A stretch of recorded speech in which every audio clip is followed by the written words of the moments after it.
You know, nobody gets into guitar making expecting to make a lot of money. It's a thing of passion. The single most salient factor affecting the kinds of employees that work out for me and stay with me is all about how passionate they are about this craft.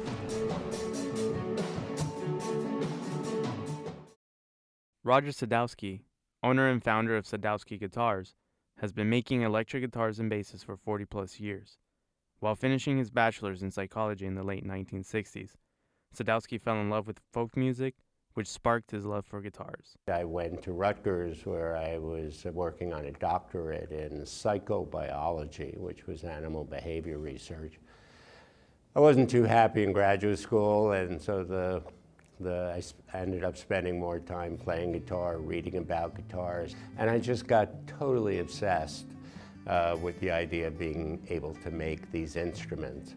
After writing to guitar makers around the world with no avail, he then quit graduate school and went on to work at a local music store owned by a man named Augie Laprinzi, who sold acoustic guitars in Rosemont, New Jersey. Sadowsky worked with him for 2 years and learned the basics of making flat-top acoustic guitars. With only $11,000 to his name and maxed out credit cards, Sadowsky rented out a loft in Manhattan where he combined his living space with his workspace. This is the guitar.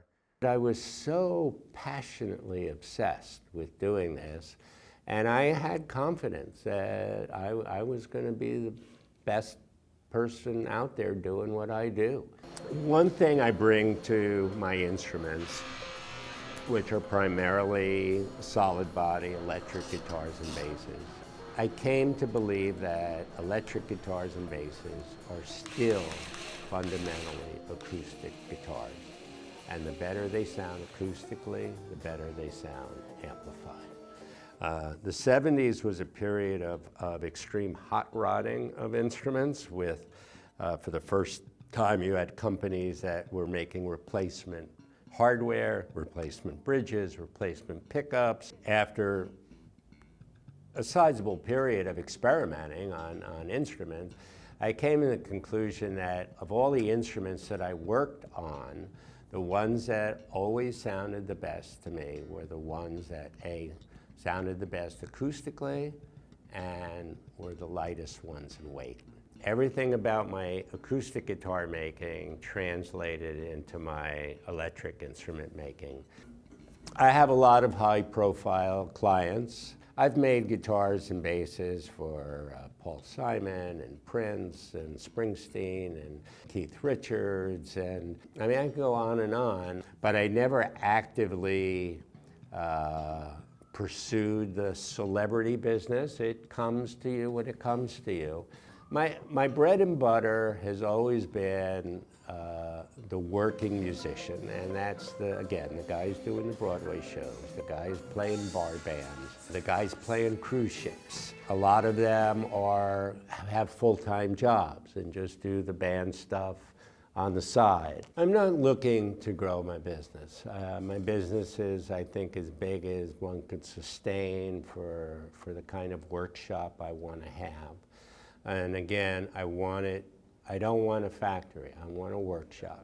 I have a great team of builders in the workshop, and I'm not looking to grow. For me, the challenge is to sustain it for as long as I can, especially given the difficulties for small businesses in New York City. Well, the biggest advice I've always given people who have wanted to be instrument makers is to pursue it as an avocation. It's a brutal way to make a living, and it's harder now than it's ever been. It makes a fantastic hobby, okay? So my advice is get a good paying day job.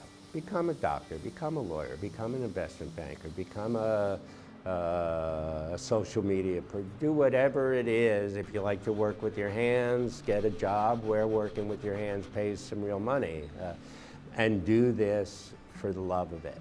It's a great, great, great avocation, and I honestly can't think of a harder way to make a living. I'm amazed in retrospect that I've even been able to do it for 40 years, but I have, and I have no intention of retiring. This is my life and my passion, and I want to drop dead at my workbench one day in the future. I have no interest in playing golf or retiring to Florida or anything like that. I love my work.